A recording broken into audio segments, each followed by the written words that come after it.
بسم اللہ الرحمن الرحیم۔ السلام علیکم ناظرین، آپ دیکھ رہے ہیں کلیم کیسرانی۔ صلح حدیبیہ کو اللہ تعالیٰ نے فتح مبین قرار دیا ہے، لیکن یہ اجسام کی نہیں، قلوب کی فتح و تسخیر کا معاملہ تھا۔ اس مرحلے پر اسلام کو اپنی دعوت کی اشاعت کے لیے امن درکار تھا، جو اس صلح سے حاصل ہو گیا۔ دعوت توحید کی وسعت کو دیکھ کر خود قریش یہ سمجھنے لگے تھے یہ ہماری شکست اور جناب محمد رسول اللہ صلی اللہ علیہ وآلہ وسلم کی فتح ہے۔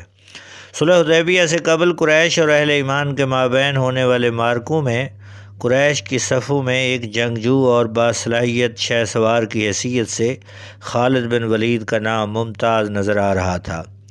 جنگ کے دوران گھوڑ سوار دستوں کی قیادت انہی کے سپرد رہتی تھی۔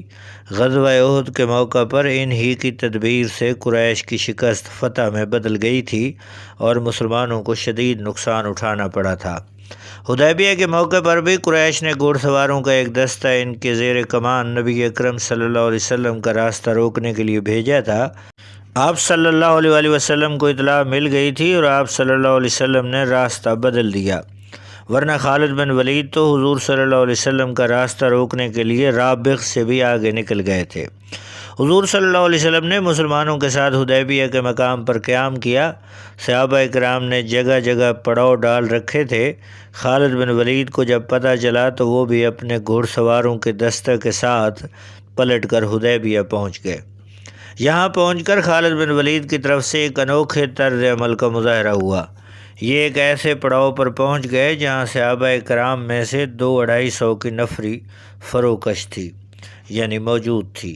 خالد نے انتہائی کوشش کی کہ کسی طرح یہ اہل ایمان مشتعل ہو جائیں اور کسی ایک مسلمان کا ایک مرتبہ ذرا ہاتھ اٹھ جائے۔ قریش کی کچھ روایات تھیں جن سے انحراف خالد کے لیے ممکن نہ تھا۔ چونکہ نبی اکرم صلی اللہ علیہ وسلم اور صحابہ اکرام احرام کی حالت میں تھے اور ان کی قدیم روایت چلی آ رہی تھی کہ محرم یعنی احرام باندھنے والے پر ہاتھ نہیں اٹھایا جاتا تھا، اس لیے خالد بن ولید جنگ کی پہل نہیں کرنا چاہتے تھے، لیکن انہوں نے اشتعال انگیزی کی حد الامکان کوشش کی۔ وہ اپنے گھوڑے لے کر بار بار صحابہ کی اس جماعت پر ایسے چڑھ چڑھ کر آئے جیسے ان کو گھوڑوں کے سموں سے کچل دیا جائے گا۔ انہوں نے کئی بار اس عمل کو دہرایا، لیکن جو حکم تھا جناب محمد رسول اللہ صلی اللہ علیہ وسلم کا، صحابہ کرام اس پر کاربند رہے۔ نہ کوئی ہراساں ہوا اور نہ کوئی بھاگا اور نہ ہی کسی نے مدافعت کے لیے ہاتھ اٹھایا۔ نظم و ضبط کے اس مشاہدے کا خالد بن ولید پر اتنا گہرا اثر ہو چکا تھا کہ وہ زیادہ دیر تک مزاحمت نہیں کر سکے اور ان کا گھائل دل بالآخر مسخر ہوا، جس کا ظہور صلح حدیبیہ کے بعد ہوا اور وہ مشرف بہ ایمان ہو کر عازم مدینہ ہوئے۔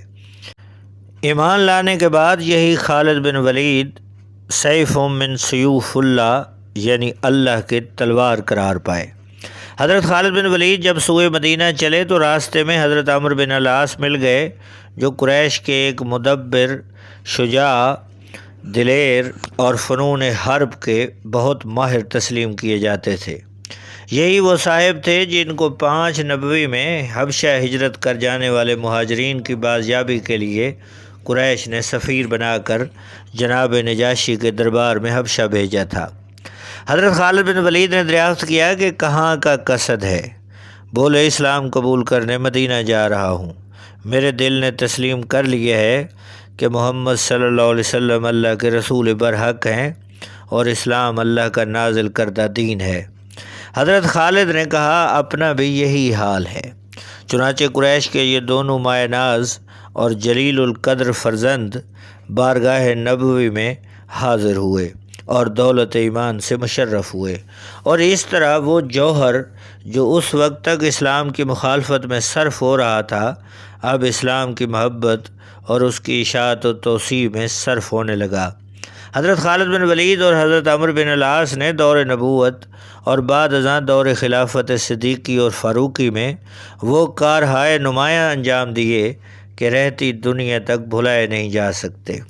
اول و ذکر یعنی خالد بن ولید دنیا کے عظیم ترین جرنیلوں میں شامل ہوتے ہیں۔